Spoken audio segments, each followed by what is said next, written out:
What if the stories we've dismissed as mere myths, tales of giants, floods, and lost civilizations aren't just fantasy, but fragments of real events buried deep in humanity's collective memory? Think about it. Across every ancient culture, from Greece to the Americas, strikingly similar legends emerge. Giants who walked the earth, cataclysmic floods that reshaped the world, advanced cities swallowed by the sea.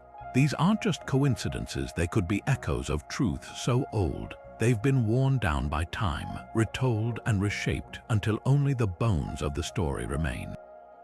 And that's where the science of geomythology comes in, bridging the gap between folklore and geology to ask one thrilling question: what if our ancestors were trying to tell us something? Picture this: thousands of years ago, before written history, people witnessed events so extraordinary they had no way to explain them. A volcanic eruption might become the wrath of a god. The discovery of massive fossil bones could birth legends of giants. A sudden rise in sea levels might transform into a global flood myth. These stories were passed down generation after generation, evolving with each retelling. But at their core, they might hold kernels of real historical truth. That's the tantalizing possibility we're diving into today, as we explore 25 of the most compelling myths that just might be ancient memories in disguise. From the lost city of Atlantis to the biblical flood, from the Cyclops of Greek mythology to the dragon lore of China, we'll sift through the layers of time to uncover what could be hiding beneath these legendary tales. Were the ancient Greeks remembering encounters with prehistoric elephant skulls when they spoke of one-eyed monsters? Did indigenous flood stories around the world preserve the trauma of rising sea levels at the end of the last ice age? And why do so many cultures share eerily similar legends of celestial battles and fallen gods? The answers might surprise you, because sometimes the line between myth and history is far thinner than we've been led to believe. So buckle up. This isn't just a trip through folklore. It's a journey into the possibility that our oldest stories are more than just fiction. They could be humanity's first attempts to make sense of a world far stranger and far more mysterious than we ever imagined. Let's begin with one of the most widespread myths in human history, the story of a great flood that wiped out civilizations, sparing only a handful of survivors. Nearly every ancient culture, from the Mesopotamians to the Mayans, has some version of this tale. The Epic of Gilgamesh, written over 4,000 years ago, describes a catastrophic deluge sent by the gods, with a man named Utnapishtim building a massive boat to save his family and animals. Sound familiar? The biblical story of Noah's Ark mirrors it almost exactly, right down to the release of birds to find dry land. Even the Greeks had Deucalion, who survived a world-ending flood by floating in a chest. So why do these stories align so closely across continents and cultures? Geologists have uncovered startling evidence that suggests these myths might be rooted in real catastrophic events. One compelling theory is the Black Sea Deluge hypothesis, which proposes that around 7,600 years ago, rising sea levels caused the Mediterranean to burst through the Bosporus Strait, flooding the freshwater Black Sea basin at an unimaginable rate. For the people living along its shores, it would have been apocalyptic, a wall of water swallowing entire villages in days, forcing mass migrations and searing itself into cultural memory. But the Black Sea isn't the only candidate. Similar flooding events occurred worldwide as glaciers melted at the end of the last ice age around 12,000 years ago. Coastal settlements from Southeast Asia to the Americas would have witnessed sudden, dramatic rises in sea levels, turning dry land into ocean within a single generation. Imagine the terror of watching the water inch closer each year, swallowing familiar landmarks until all that remained were stories passed down as warnings. These oral traditions, repeated for centuries, could have crystallized into the flood myths we know today. even more intriguing is how these stories often include precise details that align with real geological phenomena. The Babylonian flood myth mentions a black cloud and thunder consistent with the atmospheric chaos of a major deluge. Indigenous Australian legends describe saltwater rushing inland, killing freshwater animals, exactly what would happen during a sea level rise. Could these be eyewitness accounts distorted by time but still holding the essence of truth? The great flood myths don't just share similarities, they echo a universal human experience of catastrophe and survival. Whether inspired by the Black Sea disaster, melting ice age glaciers, or local tsunamis, these stories might be humanity's oldest recorded history, hiding in plain sight as folklore. And if that's the case, what else have we dismissed as mere myth that could be waiting to be unearthed? Plato's account of Atlantis is one of history's most tantalizing mysteries, a sophisticated island civilization swallowed by the sea in a single catastrophic day and night. Written around 360 BC in his dialogues Timaeus and Critias, Plato describes Atlantis as a naval power larger than ancient Libya and Asia combined, with concentric rings of water and land, advanced engineering, and untold wealth. But after failing to conquer Athens, the entire island supposedly sank into the ocean as punishment from the gods. Was this just a moral fable, or could it be a distorted memory of a real place? One leading theory ties Atlantis to the Minoan civilization on the island of Thera, modern-day Santorini. Around 1600 BC, a volcanic eruption 50 times more powerful than Krakatoa obliterated Thera, triggering tsunamis that devastated nearby Crete, the heart of Minoan culture.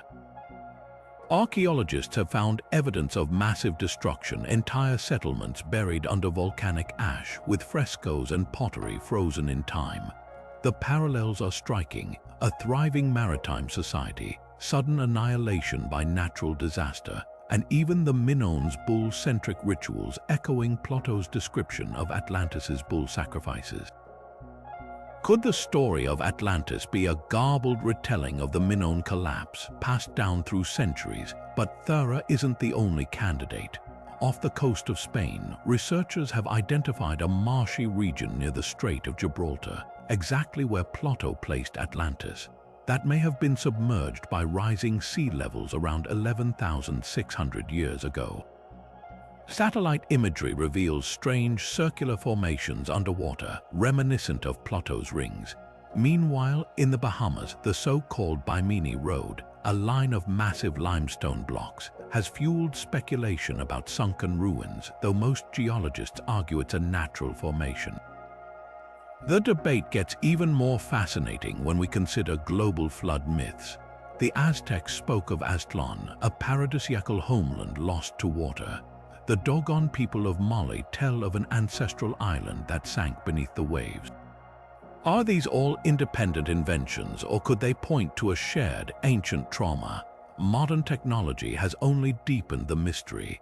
Sonar mapping has uncovered submerged structures worldwide, from Japan's Yonaguni Monument, a stepped pyramid-like formation, to India's Gulf of Combat, where sonar images suggest man-made walls and pottery fragments dating back 9,000 years. Skeptics dismiss these as geological quirks, but the sheer number of underwater discoveries raises an intriguing question. If even one of these sites is artificial, how many forgotten civilizations lie beneath the waves? Perhaps the truth about Atlantis lies somewhere between myth and memory.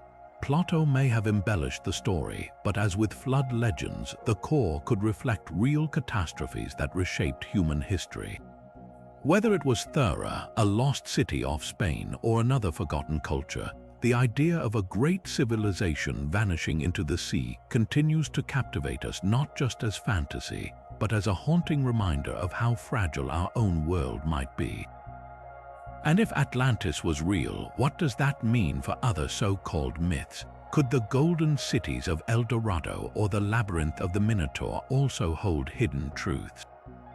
The search for answers isn't just about the past, it's about understanding how stories persist, evolve, and sometimes reveal startling realities. The Tower of Babel isn't just a biblical story about the origins of languages, it's a puzzle that echoes across time, connecting architecture, archaeology, and the deep human desire to reach beyond our limits. In the book of Genesis, humanity unites to build a tower tall enough to touch the heavens, only for God to scatter them by confusing their speech, leaving the tower unfinished. But what if this myth preserves a memory of real events? The key might lie in Mesopotamia, where the ruins of massive ziggurats still stand, like the great Etemenanki in Babylon, a towering structure dedicated to the god Marduk, possibly the very inspiration for the Babel story. Etemenanki was no ordinary building. Historical records describe it as a 7-tiered monument over 90 meters tall, its summit brushing the sky just like the biblical tower. Built and rebuilt multiple times between the 18th and 6th centuries BC, it symbolized humanity's ambition and its vulnerability. When the Persian king Xerxes destroyed Babylon in the 5th century BC, the ziggurate's collapse could have become a cautionary tale, morphing over centuries into the story we know today. But the parallels don't end there. Linguists point to another fascinating layer, the diversification of languages. Around the time ziggurates dominated Mesopotamia, human populations were migrating, splitting, and developing distinct tongues. The breakup of Proto-Indo-European, the ancestor of languages from English to Sanskrit, likely occurred between 4,000 and 5,000 years ago, roughly the same era as Babylon's architectural feats. Could the Tower of Babel myth encode this real linguistic shift, framing it as divine intervention? Even more intriguing are the global echoes of this story. The Maya have their own version. The Popol Vuh describes gods scattering humans and confounding their speech after they built a tower to the sky. In ancient Greece, a similar tale tells of Hermes dividing languages to stop humans from overthrowing the gods. These recurring motifs suggest something deeper than coincidence, a shared memory of societal collapse, migration, or even the existential shock of encountering unfamiliar tongues for the first time. Perhaps the Tower of Babel isn't just about punishment, but about transformation. The ziggurates of Mesopotamia were more than bricks and mortar. They were bridges between earth and the divine, symbols of what humans could achieve together. But when those towers fell, whether to war or time, the message may have shifted. Unity is fragile and ambition has its price. Whether rooted in Babylon's ruins or the birth of new languages, the myth endures because it speaks to a truth we still feel today.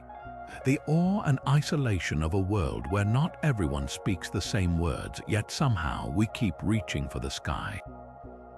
And if Babel holds a kernel of history, what other myths might be hiding in plain sight? Could the confusion of tongues reflect the chaos of early urban life, where diverse cultures clashed and blended? Or does it whisper of even older divides, when small bands of humans first wandered into unknown lands, their words drifting apart like continents? The answers might lie not just in scripture, but in the very foundations of the ancient world. For centuries, Homer's Iliad was dismissed as pure myth, an epic poem filled with gods, heroes, and a war over the most beautiful woman in the world. But then came Heinrich Schliemann, a self-taught archaeologist with unwavering conviction that Troy was real.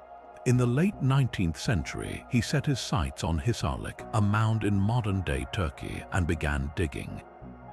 What he uncovered would ignite one of archaeology's fiercest debates. Was the Trojan War just a legend, or did Homer preserve a distorted memory of real events? Schliemann's discoveries were as dramatic as the story itself. Beneath layers of ancient settlement, he found charred walls, golden treasures, and evidence of violent destruction, a city that had clearly met a catastrophic end. He famously declared he'd gazed upon the face of Agamemnon when he unearthed a gold death mask, though it turned out to predate the Trojan War by centuries. His methods were reckless, even destructive, but his obsession revealed something undeniable. Hisarlik wasn't just any ruined city. It matched Homer's descriptions uncannily, a strategic coastal stronghold with towering walls just like the Troy of legend. But here's where the mystery deepens. The site wasn't one city but 9, built atop one another over thousands of years. The layer Schliemann identified as Homeric Troy was actually centuries too old. Later archaeologists pinpointed Troy 7 as the likelier candidate, dating to around 1250 BC, the era when the Trojan War might have occurred. This layer shows signs of siege and fire, with arrowheads embedded in walls and skeletons hastily buried, as if the city fell suddenly. Yet there's no definitive proof linking this destruction to a war over Helen or even to the Greeks. So was the Trojan War real? The truth might lie somewhere between history and myth. The Hittite Empire's records mention a rebellious vassal state called Wilusa, likely the Hittite name for Troy, and speak of conflicts with a people called the Ahiyawa, possibly early Greeks. These fragments suggest a kernel of truth, a power struggle over Troy's wealth and control of the Dardanelles, the vital sea passage nearby. Over centuries, such a conflict could have been embellished into the grand epic we know, with gods and heroes added to the mix. Homer's Troy might not be a perfect historical record, but it's far from pure fiction. Like flood myths or Atlantis, the Iliad could be a tapestry woven from real threads, a magnified memory of Bronze Age clashes where kings became legends and battles became the stuff of gods.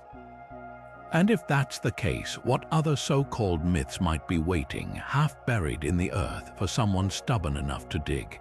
The phoenix is more than just a beautiful bird rising from ashes. It's a universal symbol woven into the fabric of countless cultures, each with its own version of this fiery rebirth. The ancient Egyptians worshipped the Bennu, a heron-like bird associated with the sun god Ra and the Nile's life-giving floods. It was said to rise anew every 500 years, mirroring the cyclical flooding that renewed the land. Over in China, the Feng Huang wasn't just a solitary creature but a pair of celestial birds representing harmony, their appearance heralding prosperity and renewal. Even Native American tribes like the Hopi tell of a fiery Katsina spirit who purifies the world through flames, only to restore it to balance. Why does this motif of destruction and rebirth appear so persistently across time and geography? One compelling theory ties the phoenix myth to celestial events, specifically comets. Ancient cultures often interpreted these fiery streaks across the sky as omens. A comet's tail blazing through the darkness could easily inspire tales of a radiant bird. More strikingly, some comets, like Halley's, return at predictable intervals, mirroring the phoenix's cyclical resurrection. The Greek historian Herodotus even described the phoenix as visiting Egypt every 500 years, a time frame suspiciously close to Halley's 76-year orbit when multiplied. Could repeated comet sightings have crystallized into legends of a deathless bird? But there's another earthbound explanation: wildfires. Many ecosystems, from Australia's bush to California's forests, depend on fire to clear old growth and trigger new life. Certain plants, like the lodgepole pine, won't even release seeds until flames melt their resin seals. Ancient peoples witnessing this paradox, destruction birthing renewal, might have personified it as a blazing bird. The Persian simurgh, for instance, was said to live for centuries before immolating itself, only for a new simurgh to rise from its embers. Sound familiar?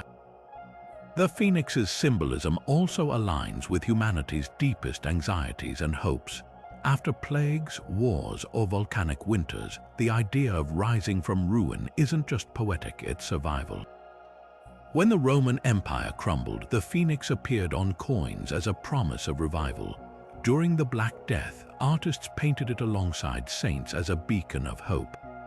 Even today, we use phrases like "rise from the ashes" to describe recovery after personal or collective trauma.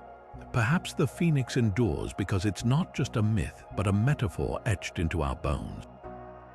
Whether inspired by comets, wildfires, or the simple need to believe in second chances, It reminds us that endings aren't always final. Sometimes they're just the spark for something new. And if that's true, what other ancient symbols might be hiding similar truths, waiting for us to read between the lines? Dragons aren't just monsters, they're a global phenomenon, appearing in cultures separated by oceans and millennia. In Europe, they're depicted as fire-breathing worms, hoarding treasure and terrorizing villages. In China, the long soars through clouds as a benevolent bringer of rain, its serpentine body coiled around pillars of celestial power. Even Mesoamerica had Quetzalcoatl, the feathered serpent god of wind and wisdom. How could these creatures, so vividly detailed and yet so wildly different, emerge independently across the world? The answer might lie not in fantasy, but in the earth itself. Take the griffin, a creature with the body of a lion and the head of an eagle, described by Greek historians as guarding gold in the mountains of Central Asia. Centuries later, archaeologists discovered Protoceratops fossils in Mongolia, beaked, four-legged dinosaurs whose skeletons eerily match griffin descriptions. Similarly, ancient Chinese texts speak of dragon bones dug up from the ground, used in medicine.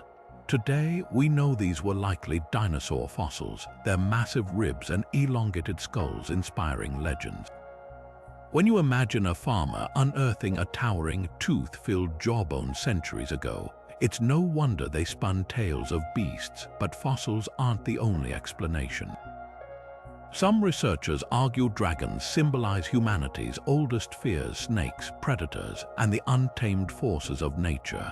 In medieval Europe, dragons often lurked near swamps or caves, places where disease and danger festered. Their fiery breath could reflect the terror of wildfires or volcanoes, while their scales mirrored the impenetrable armor of conquerors.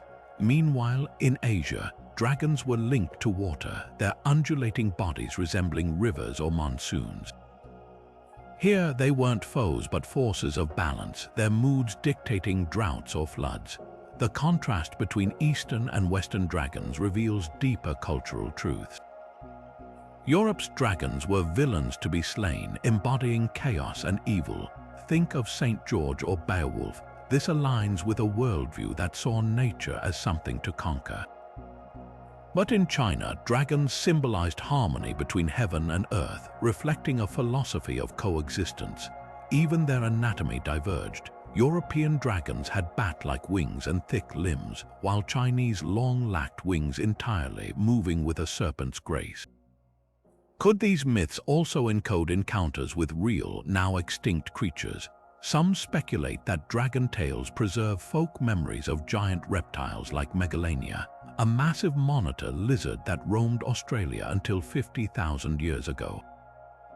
Others point to the Nile crocodile, which can grow over 20 feet long and was known to ancient travelers. When Marco Polo described serpents in Asia with legs and claws, he might have been seeing crocodiles through the lens of dragon lore. Perhaps the most fascinating twist is how dragon myths adapt to new discoveries. When explorers brought back tales of Komodo dragons in the early 20th century, it was as if myth had willed itself into reality. These 10-foot-long lizards, with their armored skin and lethal bites, proved that sometimes the line between legend and nature is thinner than we think. Whether born from fossils, fears, or forgotten beasts, dragon stories endure because they speak to something primal in us, awe of the unknown, the thrill of danger, and the longing to explain a world far wilder than our own. And if dragons can emerge from the shadows of prehistory into our collective imagination, what other creatures might be waiting in the cracks of forgotten myths? The Amazons of Greek legend weren't just fierce warriors, they were a deliberate affront to ancient Greek society. A tribe of women who rejected marriage, ruled their own lands, and fought like men. Homer's Iliad mentions them as adversaries of Achilles, while Herodotus placed them near the Black Sea, describing a society where women rode, hunted, and waged war while men handled domestic chores. For centuries, scholars dismissed these accounts as pure fantasy, a patriarchal nightmare invented to reinforce gender norms. Then archaeologists began digging up graves across the Eurasian steppes, and what they found turned the myth inside out. Burial mounds from the Scythian culture, which thrived between the 9th and 1st centuries BCE, revealed skeletons buried with swords, bows, and armor, ordinary for warrior graves, except these belonged to women. One particularly striking grave in modern-day Russia held the remains of a young female archer, her legs bowed from a lifetime on horseback, surrounded by iron arrowheads and a quiver. Another contained a woman in full battle regalia, a gash on her skull suggesting she died in combat. These weren't isolated cases. Genetic testing on skeletons from similar sites confirmed that up to 37% of Scythian warriors were female, their bones bearing the same battle scars as their male counterparts. So why did Greek writers spin these women into mythic monsters? The answer might lie in cultural dissonance. To the Greeks, especially Athenians, a woman's place was in the home, veiled, silent, and subordinate. The idea of women wielding power was so alien that they transformed real nomadic tribes into exaggerated legends. The Amazons of myth weren't just warriors, they were grotesques, often depicted as mutilating their own breasts to shoot bows, better a detail absent from Scythian evidence, or murdering male children. These distortions served a purpose: to make powerful women seem unnatural, reinforcing Greek gender roles by framing equality as a threat. But the Scythians themselves left clues about their egalitarian society. Greek historian Hippocrates noted that Scythian women cannot ride horseback unless their right breast is cauterized, likely misinterpreting a ritual or practical custom. Recent finds suggest these women weren't anomalies but integral to their culture. They wore the same trousers as men, tattooed their bodies with the same intricate designs, and were buried with the same honors. Even their psychedelic rituals, drinking fermented mare's milk to induce trances, were shared across genders. The Amazons' legacy reveals how myths can both obscure and illuminate history. On one hand, Greek tales twisted reality into cautionary fables. On the other, they preserved fragments of truth about societies that defied ancient norms. Modern excavations are correcting the record, proving that the mythical Amazons were real women, not monsters, not metaphors, but warriors whose lives were far more complex than Greek storytellers could imagine. And if we've misunderstood the Amazons, what other warrior women, from Celtic Queen Boudica to West African ruler Amina of Zaria, have been reduced to legend when they were simply history waiting to be rediscovered? The Kraken isn't just a sailor's tall tale. It's a nightmarish blend of biology and human imagination, lurking at the intersection of myth and marine reality. Ancient Norse sagas described this monstrous creature as large enough to drag entire ships into the abyss, its tentacles capable of crushing hulls like eggshells. For centuries, these stories were dismissed as the fever dreams of exhausted sailors, until science pulled the Kraken from the shadows into startling reality. Enter the giant squid, a real-life leviathan that can grow over 40 feet long, with eyes the size of dinner plates and arms lined with serrated suckers. When fishermen in Newfoundland hauled up a mutilated whale in 1874, its skin scarred with circular marks the size of wagon wheels, researchers finally connected the dots. The Kraken wasn't pure fiction, it was an exaggerated echo of encounters with these elusive deep-sea giants. Yet the Kraken's origins might be even older than we thought. Before giant squids entered the scientific record, another oceanic titan may have sparked these legends. The ichthyos, or fossilized remains of these prehistoric marine reptiles, some measuring over 60 feet, have been found with spiral-shaped vertebrae, bones eerily similar to the suction discs on cephalopod limbs. When medieval Europeans stumbled upon these fossils, they had no context for such creatures. A ribcage the size of a ship's mast, coiled vertebrae resembling tentacle rings. It's no wonder they reconstructed these fragments into visions of a multi-armed beast capable of swallowing ships whole. But why does the Kraken myth persist across cultures? Scandinavian folklore placed it off the coasts of Norway and Greenland, while Caribbean tales spoke of the Lusker, a creature that dragged victims into underwater caves, behavior matching real-life observations of giant squids attacking small boats. Even Aristotle wrote of a massive teuthos that could crush fishing nets. This global recurrence suggests something deeper than coincidence, a primal human fear of the unknown depths where sunlight fades and scale becomes meaningless. The ocean is Earth's last great frontier, and the kraken embodies its terrifying vastness, a reminder that we've mapped the surface of Mars more thoroughly than our own seabed. Modern encounters only deepen the mystery. In 2004, Japanese scientists captured the first live images of a giant squid in its natural habitat, revealing a creature far more agile and predatory than previously believed. Then in 2019, a team filmed a massive squid attacking their camera in the Gulf of Mexico, its tentacles slamming into the lens with startling force. These aren't the sluggish beasts of old textbooks, they're active hunters perfectly capable of inspiring ancient terror. Perhaps the kraken endures because it represents an undeniable truth: the ocean still holds secrets we can't explain.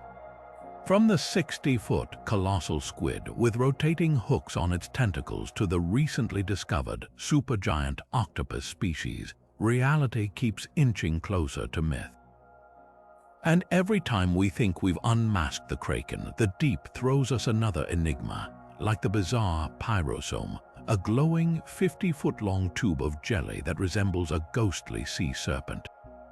The line between legend and marine biology remains deliciously blurred, proving that sometimes the most fantastic stories are just waiting for science to catch up. Deep beneath the palace of Knossos on Crete, where corridors twist and turn like a coiled serpent, lies the possible origin of one of Greece's most chilling myths, the Minotaur, a monstrous half-man, half-bull said to lurk in an inescapable labyrinth. But what if this legend wasn't pure fantasy? The sprawling ruins of Knossos, excavated by Sir Arthur Evans in the early 20th century, reveal a structure so vast and disorienting, it's easy to see how visitors might have dubbed it a maze. With over 1,000 rooms stacked across multiple levels, connected by staircases that seem to lead nowhere, the palace's design was revolutionary for its time and utterly bewildering to outsiders. Could this architectural marvel have inspired the myth of the labyrinth? Then there's the matter of the bull. Frescoes at Knossos depict young men and women somersaulting over charging bulls in a daring ritual known as bull leaping. These images aren't just art, they hint at a culture deeply entwined with the sacred power of the beast. Bulls appear everywhere in Minoan Crete, in golden figurines, altar carvings, and even the famous horns of consecration that crown the palace. To the Minoans, the bull likely symbolized strength, fertility, and divine favor. But to their Greek neighbors, particularly the Athenians, such reverence might have seemed barbaric, even monstrous. Over time, as political tensions flared between Crete and mainland Greece, could the bull-leaping rituals have been twisted into something darker? A tale of human sacrifice to a bloodthirsty hybrid creature. Some historians propose an even more provocative theory, the Minotaur myth as political propaganda. In this reading, the Athenian tribute of 7 youths and 7 maidens sent to Crete as sacrificial victims might symbolize the heavy toll of Minoan dominance over the Aegean. The labyrinth could represent the oppressive complexity of Knossos' bureaucracy, while the Minotaur embodies the feared Cretan king, a ruler whose power seemed inhuman. When Theseus, the Athenian hero, slays the beast and escapes the maze, it's not just a monster's defeat, it's a metaphor for overthrowing tyranny. But perhaps the most tantalizing clue lies in the ruins themselves. Beneath Knossos, archaeologists have uncovered chambers with pillar-lined corridors eerily reminiscent of labyrinthine designs. Even the word labyrinth may derive from labris, the double-headed axe sacred to Minoan religion, suggesting a connection between the maze and ritual spaces.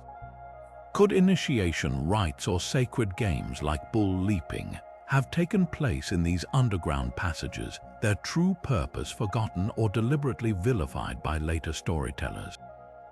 The Minotaur's legend endures because it blurs the line between awe and terror, between reverence and revulsion. Whether born from misunderstood rituals, political smears, or the sheer imposing grandeur of Knossos, the myth taps into something primal, the fear of losing our way, of being consumed by the unknown. And if this story holds even a sliver of historical truth, what other so-called monsters might be waiting in the shadows of ancient ruins, their real stories lost to time? When Howard Carter pried open Tutankhamun's tomb in 1922, he unleashed more than just golden treasures. He ignited a global obsession with the so-called Curse of the Pharaohs. After Lord Carnarvon, the expedition's financier, died mere months later from an infected mosquito bite, newspapers spun wild tales of supernatural retribution, claiming an inscription warned, "Death shall come on swift wings to him who disturbs the peace of the king." Never mind that no such text was found in the tomb, or that Carter himself lived another 16 years. The myth took hold, fueled by a string of coincidental deaths among those connected to the excavation. But beneath the tabloid frenzy lies a far more fascinating truth: how ancient beliefs and modern science intertwine to explain this eerie legend. The real curse might have been lurking in the tomb's very air. Modern analyses reveal that sealed burial chambers like Tutankhamun's can harbor toxic mold spores, including Aspergillus flavus, which attacks the lungs. Add to that bat droppings, decaying organic matter, and potentially radioactive uranium-based pigments in the paint, and you've got a recipe for respiratory disaster, especially for early explorers who entered without masks. Carnarvon, already weakened by chronic illness, would have been particularly vulnerable. Even the tomb's layout played a role. The airtight burial chamber trapped these contaminants for millennia, creating a concentrated dose of ancient pathogens waiting for the first breath of fresh air to stir them up. Yet the curse myth didn't emerge from nowhere. Long before Tutankhamun's discovery, Egyptians practiced execration rituals, ceremonial curses inscribed on pottery or figurines, then smashed to unleash their power against enemies. Texts from the Middle Kingdom explicitly warn of divine punishment for tomb robbers, invoking gods like Anubis to seize the limbs of violators. These weren't empty threats, they were psychological warfare, meant to terrify would-be thieves into leaving the dead undisturbed. When Victorian archaeologists steeped in Gothic romanticism encountered these texts, they fused them with sensationalized reports of mummies and Oriental mysticism, birthing the pop culture curse we know today. The irony: Tutankhamun's curse backfired spectacularly. Far from deterring intruders, it made his tomb the most famous archaeological site in history, cementing the boy king's legacy while overshadowing the real marvels of his burial. The gilded masks and jeweled amulets weren't just treasure, they were a time capsule of religious art, medicine, and even ancient food. Yes, the tomb included wine jars labeled with vintage years. The curse narrative robbed these artifacts of their context, reducing a civilization's profound spiritual beliefs to a campfire ghost story. Perhaps the greatest lesson of the mummy's curse isn't about superstition, but about how easily we project our fears onto the past. Ancient Egyptians didn't fear revenge from the dead, they revered it, believing proper burial ensured eternal peace. The real curse was ours all along: the tendency to exoticize misunderstood cultures, turning their sacred traditions into pulp fiction. And as we continue unearthing tombs and translating texts, we're left wondering what other curses might we be inventing, simply because we haven't learned to listen to what the past is actually saying. El Dorado isn't just a city of gold. It's a story of how greed can warp the truth until myth becomes indistinguishable from history. The legend we know today, a shimmering metropolis paved with gold, hidden deep in the South American jungles, is a far cry from its origins. The real El Dorado, or the Gilded One, began as a person, not a place. Among the Muisca people of modern-day Colombia, newly appointed rulers underwent a breathtaking ritual at Lake Guatavita. Covered head to toe in gold dust, the chief would board a raft laden with treasures, sailing to the lake's center as onlookers chanted. There, he'd dive into the waters, washing off the gold as offerings to the gods while emeralds and golden figurines were thrown into the depths. This sacred act symbolized renewal, a pact between the earthly and divine. But when Spanish conquistadors heard fragments of this tradition, their imaginations and ambitions ignited. To understand how the Muisca's spiritual ceremony spiraled into a centuries-long treasure hunt, you have to grasp the sheer scale of their gold work. Unlike the Aztecs or Incas, who amassed gold in imperial palaces, the Muisca dispersed their metals in sacred lakes and caves, turning the landscape itself into a living temple. When Spaniards first glimpsed these offerings, delicate golden frogs, intricate tunjos, small votive figures, and ceremonial masks, they couldn't fathom such artistry wasn't hoarded wealth. Their obsession mirrored the myth of King Midas. They assumed a culture that revered gold must conceal mountains of it. This cultural blind spot transformed a single ritual into a phantom city, a place where streets gleamed and temples dripped with bullion. The myth snowballed with each failed expedition. In 1530, German conquistador Nikolaus Federmann marched into the Andes seeking El Dorado, only to find indigenous tales of a golden king further east. Sir Walter Raleigh later fixated on Guyana, penning fantastical accounts of a golden empire to secure English backing. His maps even included a fabricated lake labeled Manoa, where El Dorado supposedly stood. With every retelling, the legend mutated, dragging explorers deeper into malaria-ridden swamps and uncharted rivers. The cruel irony, the Muisca's real gold scattered in lakes as offerings, was often within reach. At Guatavita, Spaniards attempted to drain the lake, recovering a fraction of its treasures before their crude engineering collapsed. Modern estimates suggest thousands of artifacts still lie buried beneath the silt, untouched. What makes El Dorado so haunting isn't just the conquistadors' folly, it's the resilience of the Muisca's true legacy. Their gold wasn't currency, it was a language. Golden pectorals depicted their cosmology, with twin serpents representing balance, while tunjos told stories of harvests and healing. Even their gold dust was likely powdered pyrite, chosen for its reflective brilliance to mimic sunlight on water. The Muisca understood gold's sacred power, a stark contrast to the Europeans who melted countless artifacts into ingots, erasing their meaning, yet the myth's grip endures. In 2020, LiDAR scans revealed sprawling settlements in the Amazon real-life, lost cities, with intricate road networks, though no gold. These discoveries hint at a deeper truth. El Dorado was never a place to find, but a story about searching. It reveals how easily ore can twist into avarice, and how the most valuable treasures aren't the ones we mine from the earth, but the cultures we preserve or destroy along the way. The real tragedy, the Muisca's golden ritual, was a celebration of letting go, while the hunt for El Dorado became a parable about never being satisfied. The first reported chupacabra attack sent shockwaves through Puerto Rico in 1995. A farmer found 8 sheep drained of blood, puncture wounds in their necks with no signs of struggle. Within months, similar reports exploded across Latin America. Goats, chickens, even cows found lifeless, their bodies eerily bloodless. Witnesses described a creature straight out of a nightmare, a reptilian beast with glowing red eyes, spikes down its back, and a thirst for livestock that bordered on supernatural. But here's the twist. This modern monster might be centuries older than we realized, its roots tangled in pre-colonial folklore.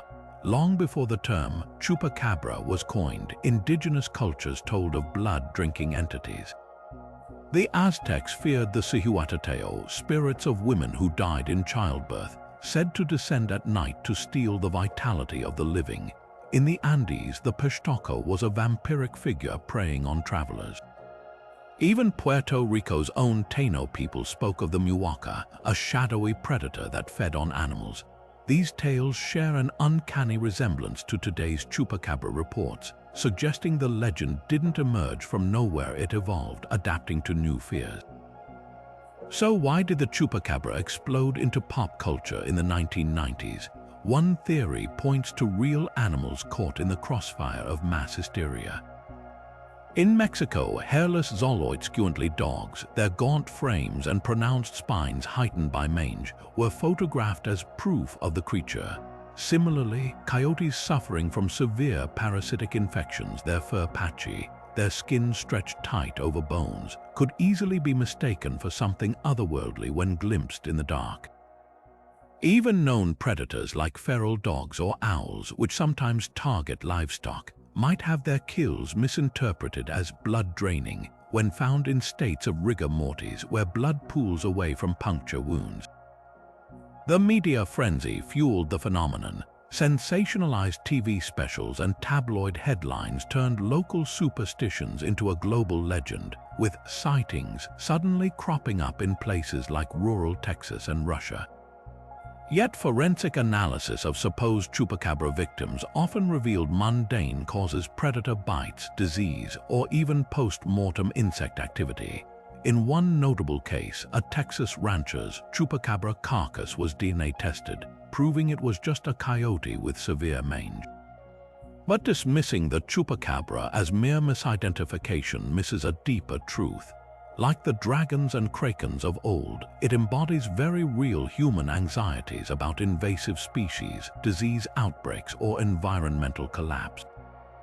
In Puerto Rico, where the myth began, industrial farming had displaced traditional practices, leaving livestock vulnerable to unfamiliar predators. The chupacabra became a scapegoat for these tensions, a monstrous symbol of unseen threats in a rapidly changing world. Perhaps the most fascinating twist is how the legend keeps mutating. Early reports described a bipedal, alien-like creature, while later accounts shifted to a four-legged canine appearance. This fluidity mirrors how folklore adapts to fit new contexts, borrowing bits from UFO lore, vampire myths, and even zombie fiction.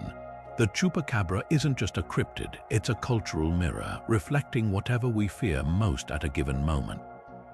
And in that sense, it's as real as any legend gets, not because it exists in the woods, but because it thrives in our collective imagination.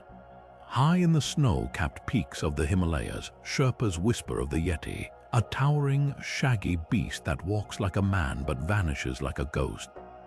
Meanwhile, across the Pacific in the dense forests of North America, hunters swap stories of Bigfoot, a creature so similar in description, it makes you wonder. Are these legends independent inventions, or could they stem from something deeper in our collective past? The parallels between the Yeti and Bigfoot are uncanny. Both are described as massive, bipedal primates covered in thick fur, with footprints far larger than any known animal. Yeti tracks, often called mete by locals, typically measure around 13 inches long and show a distinctive, human-like gait. Compare that to the infamous 1967 Patterson-Gimlin film, which purports to show Bigfoot striding through California's Bluff Creek, its footprints matching plaster casts taken across the Pacific Northwest, some reaching a staggering 24 inches in length. Even the behaviors overlap. Both creatures are said to avoid humans but occasionally leave behind twisted branches, stacked rocks, or eerie vocalizations that sound neither fully animal nor human. But before we jump to conclusions, let's talk hoaxes. The Yeti's reputation took a hit in 2017 when DNA analysis of supposed Yeti relics, bones, teeth, and hair collected over decades revealed they belonged to Himalayan bears, dogs, and even a centuries-old human femur. Bigfoot hasn't fared much better.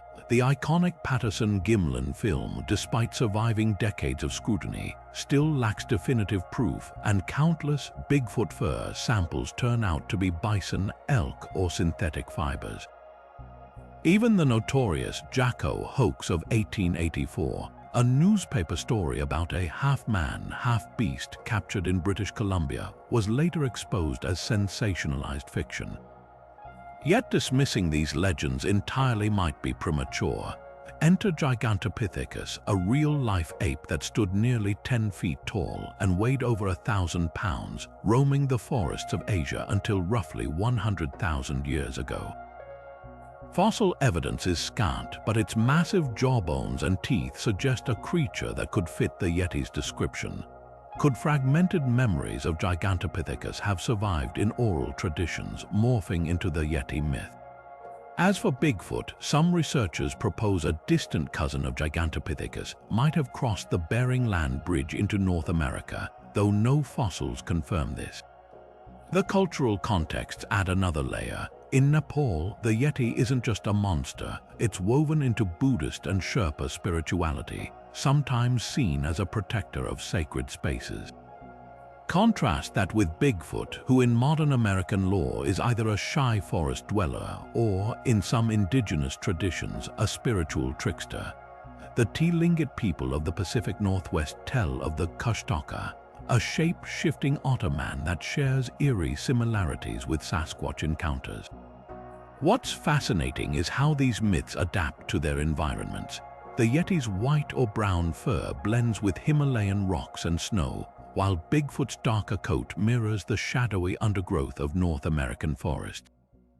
It's as if these creatures evolved in storytelling just as animals do in nature, each version tailored to its habitat. So are the Yeti and Bigfoot purely imaginary?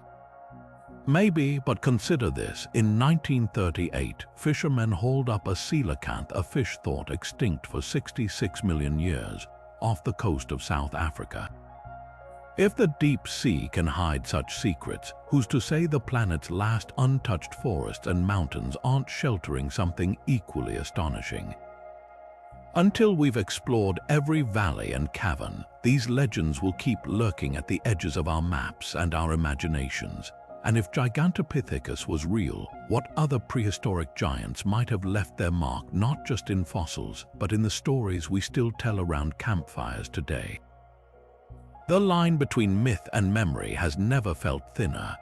Ponce de Leon's infamous search for the Fountain of Youth wasn't just a wild goose chase, it was the collision of colonial ambition, indigenous wisdom, and humanity's oldest obsession, cheating death.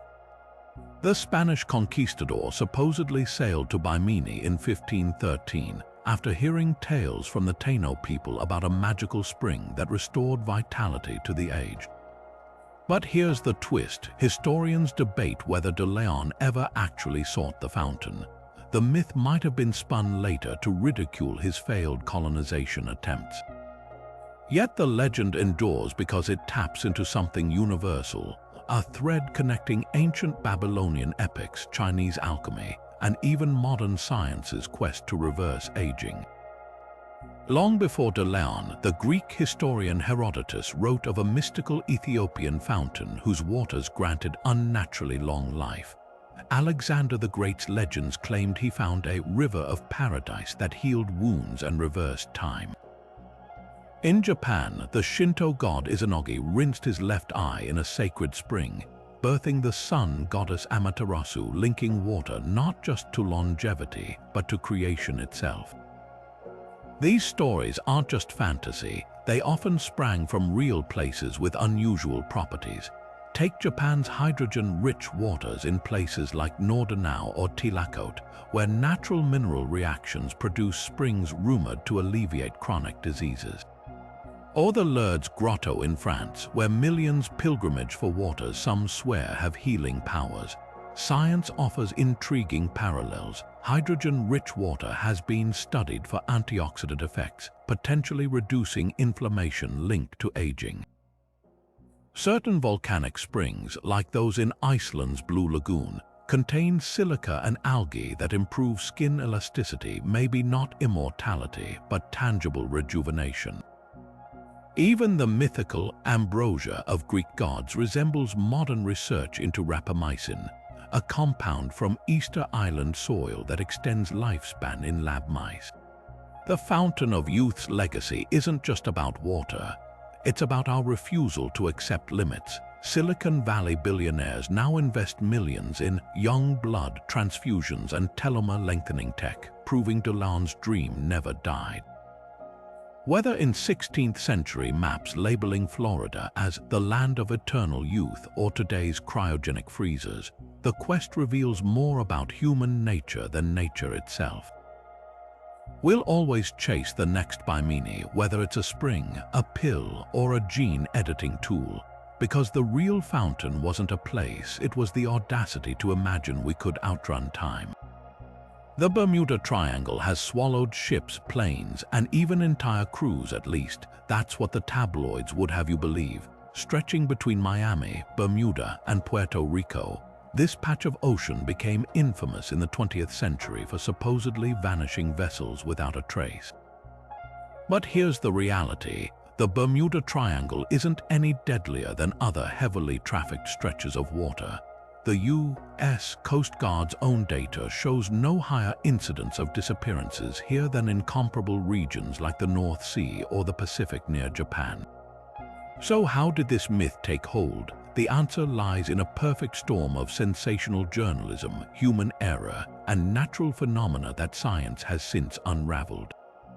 Take the case of Flight 19, the lost squadron of 5 U.S. Navy bombers that vanished in 1945. Popular retellings frame it as inexplicable experienced pilots suddenly disoriented, radios crackling with bizarre transmissions before silence. But the official investigation paints a far clearer picture. Lieutenant Charles Taylor, the flight leader, was an inexperienced navigator flying with a broken compass. When weather turned foul, he mistakenly believed they were over the Florida Keys, leading the squadron hundreds of miles off course into open ocean. Radio transcripts reveal not supernatural interference, but panicked calculations about dwindling fuel. The real tragedy wasn't mystery, it was a cascade of avoidable mistakes. Then there's the methane hydrate theory. Some scientists propose that methane gas erupting from seafloor deposits could lower water density so drastically that ships lose buoyancy and sink within seconds. While lab experiments confirm this phenomenon, there's zero evidence it's occurred in the triangle. Sediment cores show no recent large-scale methane releases in the area, and modern sonar mapping hasn't detected the massive bubble plumes required to threaten vessels. The theory persists not because of proof, but because it's a tantalizing what if that overshadows mundane truths like human error or tropical storms. Sensationalism played the biggest role in cementing the myth. In 1952, Fate magazine published Sea Mystery at Our Back Door, blending real disappearances with speculative flourishes. By 1964, Vincent Gaddis coined Bermuda Triangle in Argosy magazine, cherry-picking cases while ignoring simpler explanations. The 1970s saw a full-blown media frenzy, with books like Charles Berlitz's The Bermuda Triangle, inventing details claiming wreckage was never found when official records listed debris recoveries. Even Christopher Columbus's logs, often cited for strange lights in the triangle, described nothing more unusual than bioluminescent algae, a common marine phenomenon. The triangle's legend thrives because it taps into our fear of the unknown. The ocean is Earth's last great frontier, and the idea that some corners defy logic is irresistible.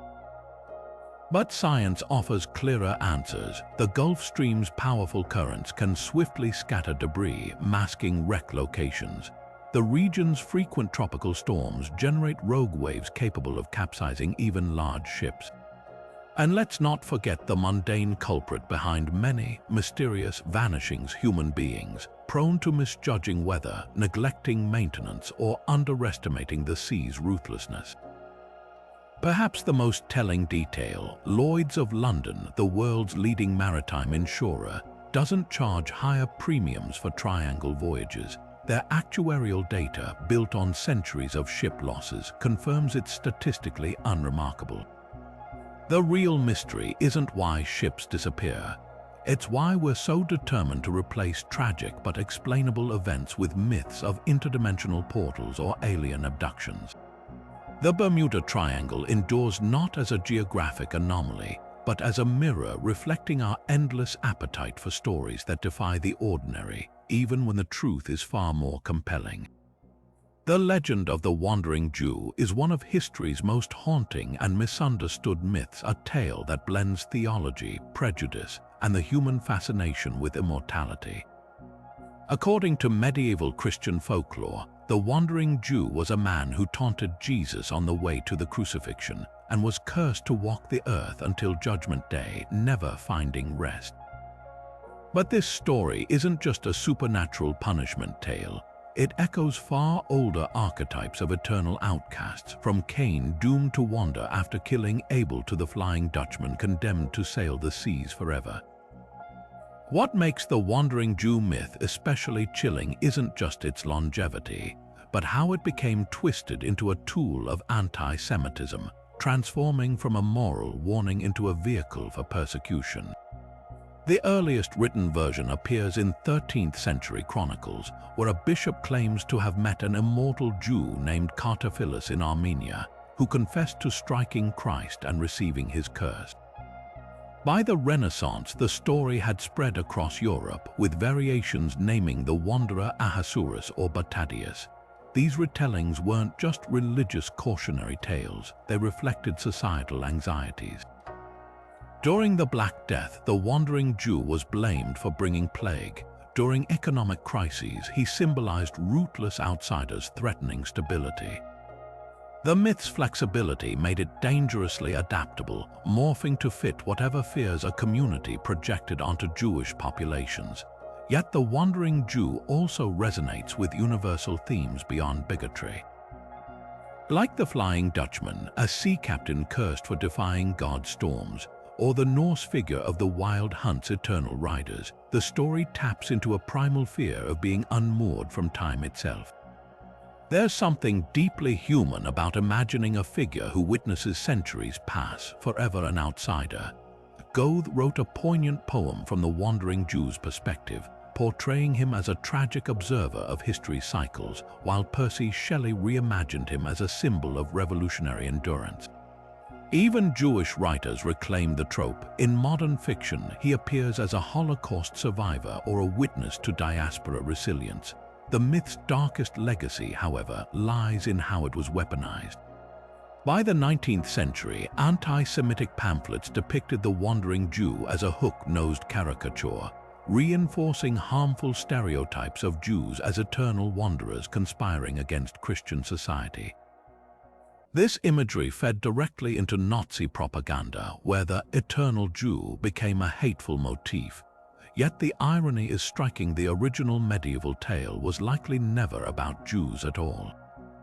Some historians argue it began as a Christian allegory about rejecting salvation, with a Jew label added later to stoke existing prejudices.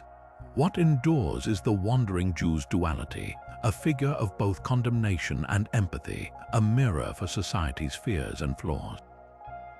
Whether seen as divine punishment, anti-Semitic slander, or a metaphor for exile, the legend forces us to confront how stories can be twisted, and how the same myth that fueled persecution also inspired art, poetry, and even compassion. In that sense, the Wandering Jew's true curse isn't immortality. It's the way humanity keeps retelling his story, for good and for ill.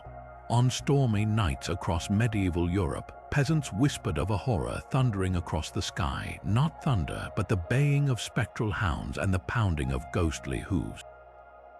This was the Wild Hunt, a phantom cavalcade said to sweep through the heavens, led by figures as varied as Odin on his 8-legged steed or the cursed King Hurla, doomed to ride until the end of days.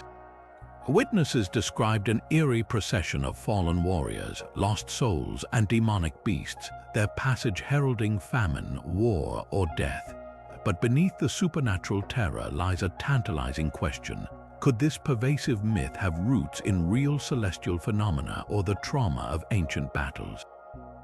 The connection to astronomy is striking. Norse accounts of Odin's hunt often coincide with descriptions of the aurora borealis, those shimmering green veils that twist like celestial riders across polar skies. The Sami people of Scandinavia even called the northern lights the firefox's tail, believing them to be sparks flung by a mythical creature's fur. Similarly, the hunt's timing around midwinter solstices aligns with peak meteor shower activity like the Geminids.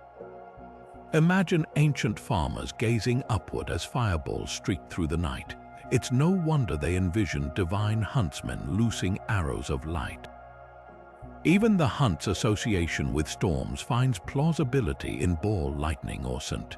Elmo's fire, rare electrical phenomena that could transform a gale into something seemingly alive with malice. Yet the psychological dimension runs deeper. Historians speculate that recurring motifs of doomed warriors like the Welsh the-Wisp or the Germanic Frau Hall's army might encode memories of catastrophic battles. The Roman annihilation of Germanic tribes at Teutoburg Forest in 9C, for instance, left tens of thousands dead in a single campaign. For survivors, the trauma of such losses could have manifested in stories of eternally restless soldiers, their spirits condemned to relive the chaos. Post-traumatic stress disorder wasn't a medieval concept, but the symptoms, nightmares, flashbacks, survivors' guilt echo through these legends like phantom war horns. Regional variations reveal how the hunt mirrored local fears. In France, it became the chasse gallery, led by King Arthur or even Satan, snatching sinners from their beds. Alpine traditions spoke of Pachta's procession, where the goddess punished the lazy by slitting their bellies and stuffing them with straw, a grim metaphor for winter scarcity.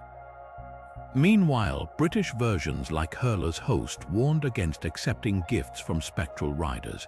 Those who did found time had distorted around them, returning home centuries after their era. These tales functioned as both cautionary fables and coping mechanisms, explaining inexplicable tragedies through supernatural frameworks. Modern parallels linger.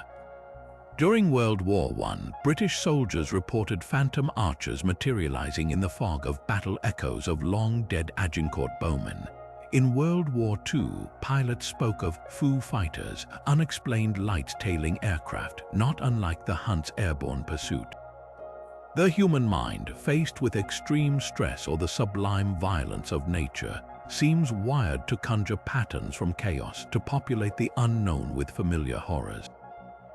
The wild hunt endures because it straddles the line between awe and terror, between the beauty of a meteor shower and the dread of an oncoming storm.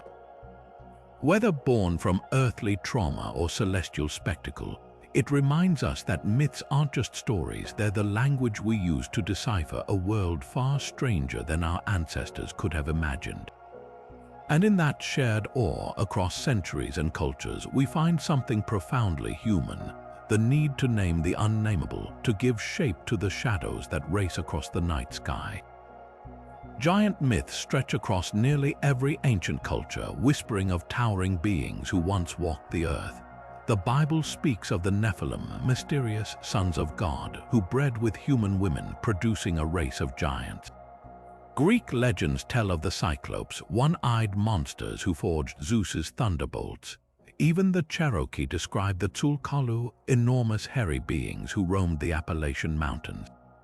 On the surface, these stories seem like pure fantasy, but what if they're distorted memories of real encounters with the remnants of a lost world? One compelling theory points to megafauna fossils, the massive bones of creatures that vanished long ago. When ancient Greeks unearthed the skulls of extinct dwarf elephants on Crete and Sicily, they might have mistaken the central nasal cavity for a single, massive eye socket. Similarly, Native American tribes stumbling upon the 16-foot-long skeletons of giant ground sloths or the tusks of mastodons could have woven tales of towering humanoid beings. These fossils weren't just curiosities, they were puzzles our ancestors tried to solve with the only framework they had, mythology. Then there's the architectural angle. Sites like Baalbek in Lebanon feature stone blocks weighing over 1,000 tons, so massive that early explorers speculated only giants could have moved them. The Inca's Sacsayhuaman, with its interlocking boulders weighing hundreds of tons, fueled similar legends. Without knowledge of advanced engineering techniques like counterweight systems or ramp networks, it's understandable how pre-industrial societies might attribute these feats to superhuman beings. But the most haunting possibility isn't about fossils or stones, it's about us. Human height varies dramatically across time and cultures. In the Netherlands today, the average man stands around 6 feet tall, while medieval European males averaged just 5'7". Imagine a Bronze Age farmer encountering a visiting trader from a taller population, someone who stood 6'6". Add centuries of oral exaggeration, and suddenly you have the seeds of a giant myth. These stories endure because they straddle the line between awe and terror. Whether inspired by misidentified fossils or inspiring ruins or rare encounters with unusually tall individuals, giant myths reveal how humanity grapples with the unknown. And in that space between discovery and understanding, legends are born, not just as fiction, but as fractured reflections of a world far stranger than we once believed. For centuries, travelers have told eerie tales of ghostly lights luring them off safe paths into treacherous bogs, flames that dance just out of reach, vanishing when approached. These phantom glows, known as will-o'-the-wisps, appear in folklore worldwide under different names. Jack-o'-lanterns in England, few follet in France, or hitodama in Japan.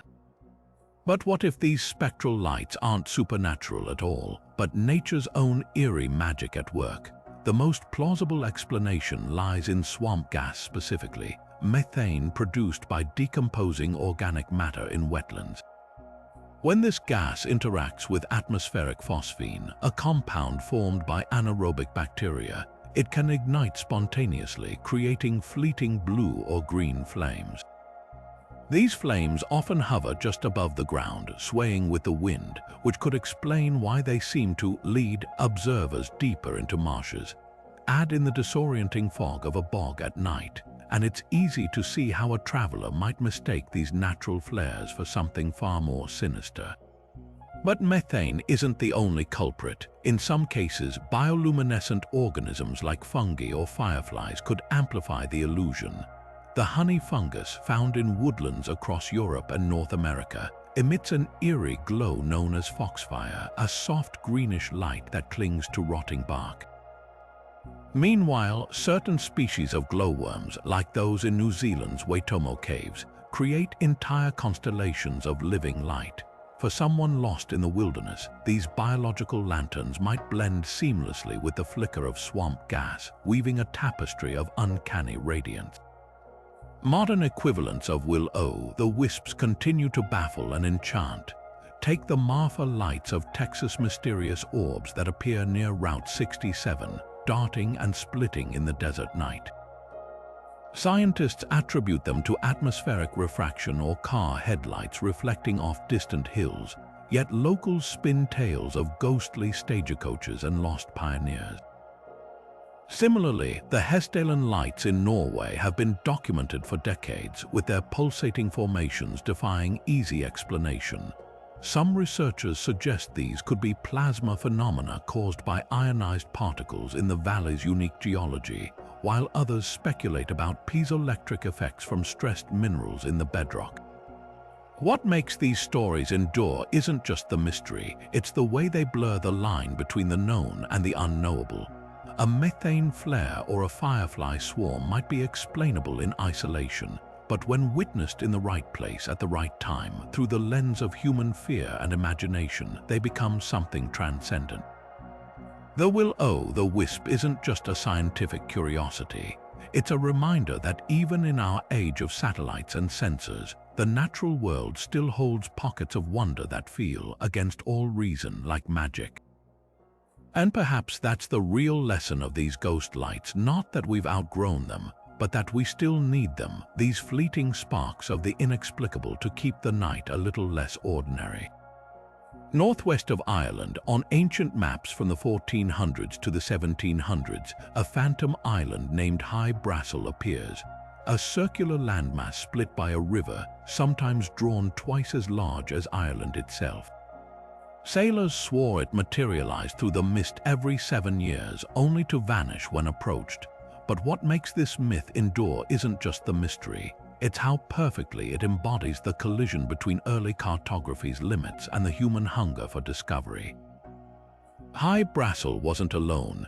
Medieval and Renaissance maps teemed with ghost islands like Antillia and St. Brendan's Isle, lands later scrubbed from charts as navigational tools improved.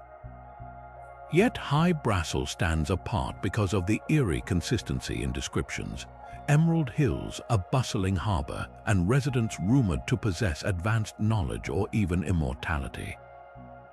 The most plausible explanation lies in a perfect storm of optical illusions and wishful thinking. The North Atlantic's frequent fog banks can distort light, creating superior mirages where distant objects appear suspended above the horizon. A particularly striking example occurred in 2017, when residents of Cornwall glimpsed a floating city off their coast, later revealed to be a mirage of the French coastline magnified by atmospheric refraction. For sailors in wooden ships, such phenomena could transform a passing iceberg or even a dense cloud formation into the silhouette of an island.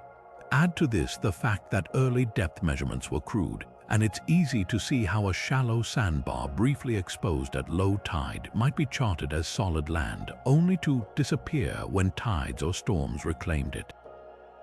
But Hy Brasil's legend shares DNA with deeper cultural myths.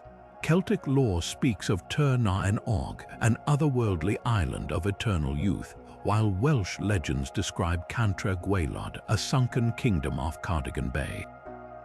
These stories mirror global traditions like Japan's Wise or India's Kumari Kandam, lost lands often tied to moral lessons about human arrogance or divine punishment.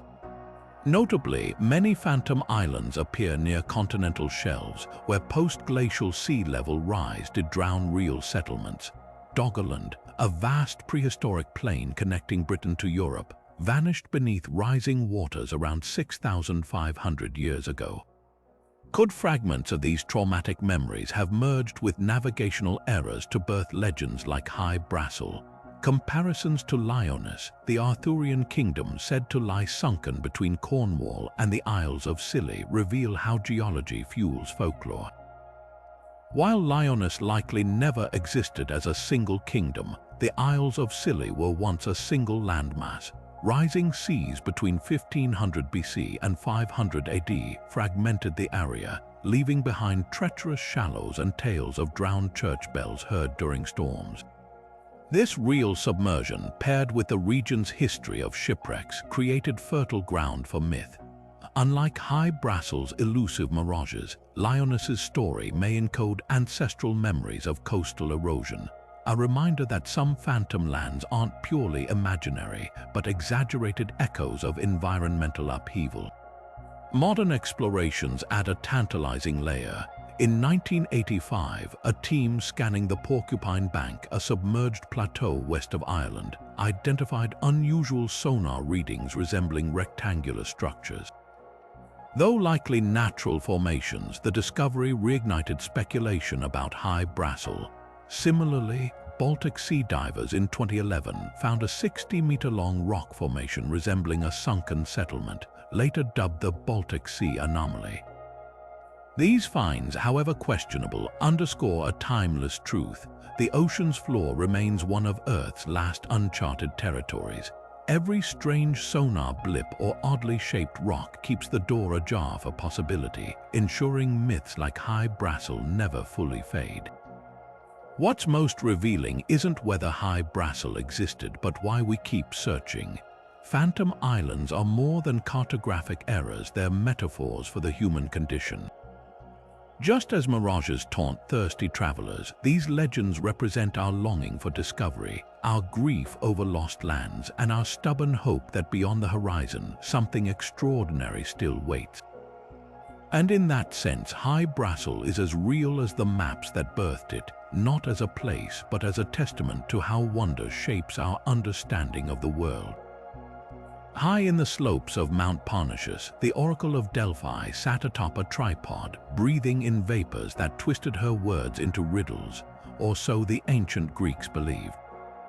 For centuries, kings, generals, and ordinary pilgrims trekked to this sacred site, desperate for guidance from the Pythia, the priestess who channeled Apollo's wisdom. But what if her visions weren't purely divine? Modern science points to a startling possibility. The Pythia's trances might have been induced by geologic forces lurking beneath the temple. In the 1990s, geologist Gel Zeilinger de Bouwer uncovered a major fault line running directly beneath Delphi's ruins. More intriguingly, he detected traces of ethylene, a sweet-smelling gas known to cause euphoria, hallucinations, and altered states of consciousness in low doses. Ancient accounts describe the Pythia sitting over a chasm, breathing in rising fumes before delivering her prophecies. Plutarch, who served as a priest at Delphi, wrote of a divine fragrance filling the chamber before the oracle spoke. Ethylene fits the bill perfectly. It's lighter than air, rises through fractures in the earth, and was used as an anesthetic in early surgeries for its mind-altering effects. Suddenly, the Pythia's frenzied utterances and post-trance exhaustion seem less like divine possession and more like chemistry at work. But the genius of Delphi wasn't just in its geologic luck, it was in how the priests wielded ambiguity as a political tool. The Pythia's prophecies were famously cryptic. When King Croesus of Lydia asked if he should attack Persia, she replied, "If you cross the river Halys, a great empire will fall." He assumed it meant Persia's downfall, only to watch his own empire crumble. This strategic vagueness ensured the oracle's survival. By never giving clear yes or no answers, Delphi remained unassailable. No one could blame the gods for misinterpreting the message. The priests also mastered the art of intelligence gathering. Pilgrims waiting to consult the Pythia had to submit detailed petitions, which temple staff meticulously recorded. By the time a supplicant reached the oracle, the priests had already pieced together regional conflicts, alliances, and rumors context the Pythia could weave into her responses. When the Athenians asked how to defend against Persia in 480 BCE, her answer, "Trust in your wooden walls," was interpreted as a command to build a navy. But some historians argue it was a calculated nudge based on Athens' existing shipbuilding strengths. Delphi's legacy endures because it represents a perfect marriage of nature and human ingenuity. The ethylene fumes may have given the Pythia her otherworldly aura, but it was the priests' understanding of psychology, politics, and showmanship that turned Delphi into ancient Greece's most influential institution. In a world where the divine and the earthly constantly intertwined, the oracle didn't just predict the future, she shaped it, one carefully crafted riddle at a time. And that, perhaps, is the most prophetic truth of all. Sometimes power lies not in certainty, but in the spaces between the words. Across the vast, sun-baked landscapes of Australia, Aboriginal cultures tell of the rainbow serpent, a colossal, shape-shifting being that carved rivers, formed mountains, and brought life to the land in the Dreamtime, the sacred era of creation. More than just a myth, this serpentine deity appears in rock paintings and oral traditions dating back tens of thousands of years, its story passed down through countless generations. But what if this enduring legend isn't purely symbolic? What if it encodes ancestral memories of Australia's ancient megafauna or the rhythms of a changing climate? Consider the timing. Aboriginal oral traditions are among the oldest continuous cultural records on Earth, stretching back over 65,000 years. During this period, Australia was home to creatures like Wanumbai narracortensis, a 6-meter-long constrictor snake that slithered through the Pleistocene epoch before going extinct around 40,000 years ago. Fossilized remains of this massive reptile have been found in caves once inhabited by Aboriginal communities. Could encounters with such creatures or their bones have seeded stories of a primordial serpent shaping the world? The rainbow serpent's association with water sources adds weight to this theory. In Arnhem Land, rock art depicts the serpent winding through rivers and waterholes, a fitting image for a people whose survival depended on memorizing the location of scarce water in an arid land. Yet the rainbow serpent symbolism runs deeper than megafauna. Its very name hints at a connection to Australia's dramatic monsoon cycles. After the dry season, the first rains transform the cracked earth into a mosaic of blooming wildflowers, while rainbows arch across the sky. In this light, the serpent becomes a metaphor for renewal, its undulating body mirroring the sinuous paths of flash floods that fill parched riverbeds. Some linguists even suggest the serpent's name in certain dialects echoes the sound of rushing water, reinforcing this celestial-terrestrial link. The true marvel, though, lies in how precisely these stories have been preserved. Without written language, Aboriginal cultures developed intricate mnemonic songlines that wove geography, astronomy, and morality into narrative maps. A single song might describe the rainbow serpent's journey across hundreds of kilometers, marking sacred sites, water sources, and seasonal changes in pitch-perfect detail. When modern researchers compared these oral maps to satellite imagery, they found startling accuracy in landscapes unchanged for millennia. This isn't just storytelling, it's a living library of survival knowledge, where every twist of the serpent's tail holds practical wisdom. Contrast this with other global serpent myths. The Norse Jörmungandr encircles the world, biting its tail like the Ouroboros of alchemy. The Mayan feathered serpent Kukulkan brings rain and wind.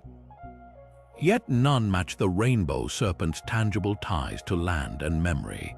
Its persistence challenges Western assumptions about primitive oral traditions, revealing instead a sophisticated system of ecological observation passed down through metaphor.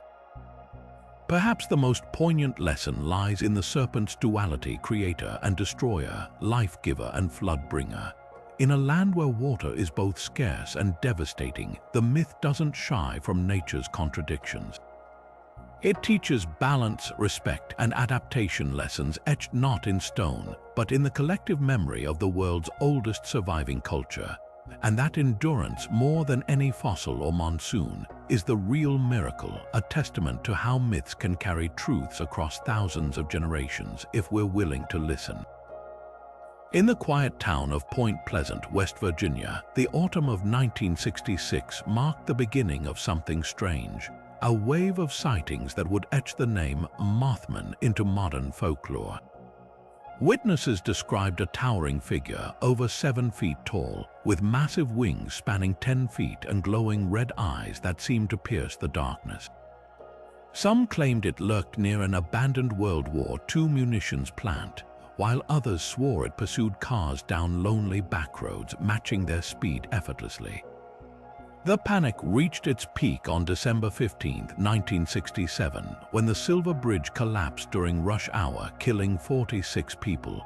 In the aftermath, whispers spread. The Mothman had been a harbinger of doom all along. But strip away the supernatural dread, and you're left with a fascinating question: was this creature born of mass hysteria, mistaken identity, or something deeper in the human psyche? One of the most compelling explanations points to misidentified birds.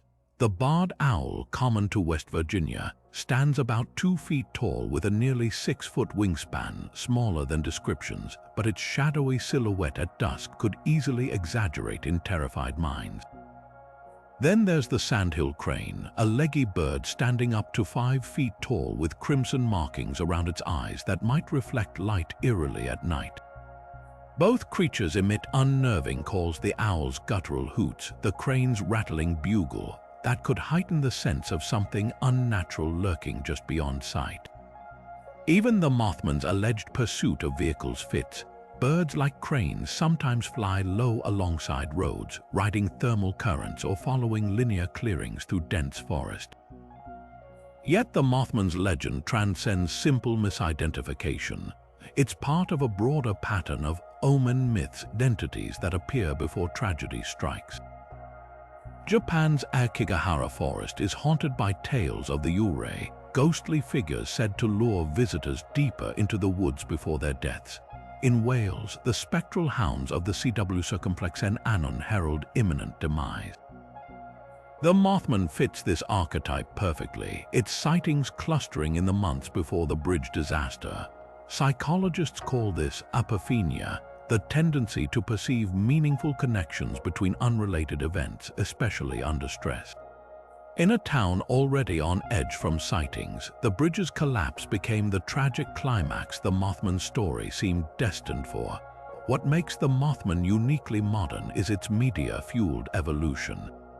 Unlike ancient cryptids rooted in oral tradition, the Mothman spread through newspapers, radio, and eventually the internet. Sensational headlines amplified witness accounts, while John Keel's book, The Mothman Prophecies, blended fact with speculative fiction, cementing its status as a pop culture icon. Over time, sightings expanded globally. Chicago's O'Hare Mothman of 2017, or Russia's Black Bird of Chernobyl, each iteration adapting to local fears. The Mothman became less a specific creature and more a blank canvas for collective anxiety, whether about infrastructure decay, environmental disasters, or societal collapse. Perhaps the most intriguing layer is how Point Pleasant reclaimed its phantom. Today, the town hosts an annual Mothman festival, complete with a bronze statue and museum. What began as a source of terror has transformed into a symbol of resilience, a way to process tragedy through storytelling. In that sense, the Mothman isn't just a misidentified bird or a figment of fear. It's a mirror reflecting how communities grapple with the unknown, turning shadows into legends and legends into legacy. And that's the real power of such myths, not whether they are real, but how they help us navigate the uncharted territories of our own minds.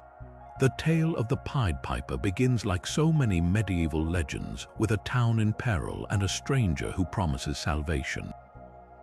In the year 1284, the German town of Hamelin was allegedly overrun by rats until a colorfully clad piper arrived, offering to rid them of the scourge for a fee. When the townspeople refused to pay, he lured away their children with an enchanted melody, never to be seen again. On the surface, it's a moral fable about broken promises. But scratch deeper, and you'll find haunting parallels to real historical tragedies that might have inspired this eerie story. One of the most compelling theories ties the Pied Piper to the Children's Crusade of 1212. A mass movement where thousands of young people across Europe marched toward the Mediterranean, believing they could peacefully reclaim Jerusalem. Historical accounts are fragmentary, but chronicles mention a German boy named Nicholas who led a group of children toward Italy, many of whom perished or were sold into slavery. The grim fate of these young crusaders could have woven its way into local folklore, transforming over centuries into the tale of Hamelin's lost children. The piper's colorful attire might even echo the imagery of religious processions where flagellants and pilgrims wore vivid robes. Another possibility points to the plague. The Black Death ravaged Europe in the mid-14th century, but smaller outbreaks occurred earlier. Rats, the piper's original targets, were carriers of the plague, and mass graves of children have been found in some medieval towns. Could the story be a metaphorical warning about the consequences of ignoring public health? The piper's flute in this reading becomes the indiscriminate sweep of disease, taking the young and innocent first. Then there's the migration theory. In the 13th century, Eastern Europe was opening up for settlement, and lords often recruited settlers with promises of land. Some historians suggest the children of Hamelin were actually young adults, a generation lured away by the prospect of a better life, never to return. The town's own records note a stained glass window in their church, now lost, depicting a procession of young people leaving Hamelin. No rats, no piper, just a documented exodus that later grew fantastical with retelling. The piper's enduring power lies in his ambiguity. Is he a vengeful spirit, a personification of death, or simply a metaphor for the dangers lurking beyond the town gates? Unlike other fairy tales with clear villains, the piper's actions feel eerily justified, a supernatural response to human greed, and that's what makes the story stick. It's not just about missing children, it's about the fear of losing what matters most when we fail to keep our word. Whether rooted in crusades, plagues, or migrations, the Pied Piper reminds us that the darkest legends often begin with a kernel of truth, and sometimes the truth is far more unsettling than the myth. Beneath the vast blue expanse of the Pacific Ocean lies one of history's most tantalizing geological myths, the lost continent of Mu. In the late 19th century, British writer Augustus Le Plongeon first proposed this sunken land, claiming it was the origin of ancient Mesoamerican civilizations. But it was James Churchward, an eccentric amateur archaeologist, who turned Mu into a global sensation with his 1926 book, The Lost Continent of Mu. Churchward spun an elaborate tale of an advanced Pacific civilization that met its doom 50,000 years ago in a cataclysmic sinking, taking with it futuristic technology and esoteric wisdom. His so-called evidence, a hodgepodge of mistranslated Mayan texts, dubious artifact interpretations, and outright fabrications. Yet despite being thoroughly debunked by geologists, the myth of Mu persists not as science, but as a mirror reflecting humanity's endless fascination with vanished golden ages. What makes Mu particularly intriguing is how it intersects with real geological forces. The Pacific Ring of Fire, a horseshoe-shaped zone of intense tectonic activity, spans from New Zealand to Chile, dotted with volcanoes and earthquake-prone trenches. Here, plates collide and subduct, swallowing islands and reshaping coastlines over millennia. While no continent-sized landmass has disappeared in human history, the Ring of Fire has claimed smaller islands. Take the legendary island of Tianemanu in the Solomon Islands, which oral traditions say vanished beneath the waves after a curse, a story that may recall real seismic subsidence. Similarly, the legend of the sunken city of Nan Madol in Micronesia aligns with evidence of rising sea levels drowning ancient settlements. Churchward twisted these fragments into his Mu narrative, ignoring a critical fact: continents don't sink. They break apart, drift, or collide, but their buoyant granite crust keeps them afloat. Mu's myth also intertwines with another pseudoscientific favorite, Lemuria. Proposed in the 1860s to explain lemur fossils in India and Madagascar, this lost land was later co-opted by occultists like Madame Blavatsky, who claimed it was the home of a root race of spiritually advanced giants. Both Mu and Lemuria reveal a pattern: when science leaves gaps, mythology rushes in. Before plate tectonics was understood, the distribution of fossils and landmasses puzzled researchers, spawning wild theories. Today, we know continents move via tectonic shifts, not catastrophic sinkings. Yet the allure of a drowned utopia endures, popping up in everything from anime to New Age cosmology. The real tragedy of Mu isn't its falsity, it's how it overshadowed genuine Pacific archaeology. From the Lapita people's seafaring feats to the monumental moai of Rapa Nui, the Pacific's true history is far more fascinating than Churchward's fiction. Modern LiDAR scans and ocean floor mapping have revealed sunken villages and ancient trade routes, proving that while continents don't vanish, human memories of displacement and disaster linger. Mu may be a fantasy, but the ocean's secrets are very real, and they don't need invented continents to be awe-inspiring. In the end, Mu's legacy is a cautionary tale about the line between curiosity and credulity. It reminds us that the deepest mysteries aren't always buried beneath the waves. Sometimes they're hidden in our own yearning for a past that never was. And perhaps that's the most human myth of all, the hope that somewhere just beyond the horizon of history, a forgotten world waits to be rediscovered.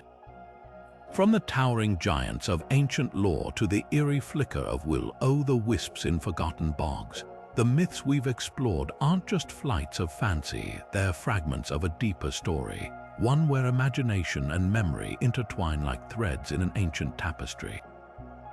Each legend, no matter how fantastical, carries whispers of truth, The colossal bones that inspired tales of dragons, the flood waters that birthed cataclysmic sagas, or the celestial events that shaped gods and monsters in the night sky. These stories endure because they aren't just entertainment. They're humanity's first attempts to make sense of a world far stranger and more wondrous than our ancestors could explain. Think about it, when early civilizations unearthed fossilized mammoth skulls, they didn't have paleontology to guide them. They had storytelling. When survivors of natural disasters passed down warnings through generations, they didn't have seismology or meteorology, they had allegory. Over centuries, these accounts evolved, embellished by time and retelling, but at their core, they often hold a kernel of real experience. The Minotaur's labyrinth might reflect the awe and unease outsiders felt in Knossos' sprawling corridors. The rainbow serpent's winding path could encode ancestral memories of megafauna or monsoons. Even the phantom islands like High Brassel reveal how exploration and human error can birth legends as enduring as any fact. So where does that leave us? With a simple but thrilling possibility that the line between myth and history isn't a wall but a bridge. Every culture's folklore is a puzzle, and sometimes the pieces fit in ways we least expect. The next time you hear an old tale, whether it's about shape-shifting tricksters or cities swallowed by the sea, ask yourself, what real event, creature, or phenomenon might have sparked this story? Could the thunderbird of indigenous legends recall encounters with prehistoric teratorns? Might the global flood myths preserve the trauma of rising seas after the last ice age? The answers might surprise you. Now it's your turn. Which legends make you wonder if there's more to the story? Share your favorite myths in the comments, the ones that feel less like fiction and more like hidden history waiting to be uncovered. And if you're itching to dive deeper into the mysteries where folklore and fact collide, hit that subscribe button. We're just scratching the surface of humanity's oldest stories, and trust me, you won't want to miss what we unearth next.